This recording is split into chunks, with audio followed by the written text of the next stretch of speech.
Sempat tertahan hampir 2 tahun, Direktorat Jenderal Bea Cukai Kementerian Keuangan menyerahkan alat belajar yang dihibahkan perusahaan Korea Selatan untuk sekolah luar biasa SLBA Pembina Tingkat Nasional.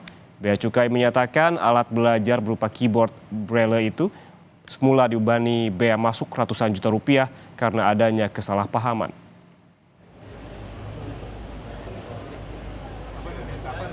Dirjen Bea Cukai Askolani mengatakan barang kiriman hibah itu kini telah ditetapkan bebas bea masuk dan pajak lainnya sesuai dengan peraturan. Semula alat belajar ini diketahui sebagai barang kiriman oleh sebuah perusahaan jasa titipan, sehingga Bea Cukai menetapkan pentarifan hingga ratusan juta rupiah sesuai mekanisme pemerintah. Sebelumnya alat belajar SLB yang dihibahkan perusahaan Korea Selatan tiba sejak 18 Desember 2022.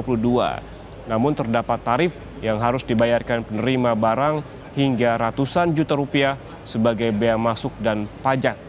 Sehingga proses pengurusan barang terhenti hampir 2 tahun.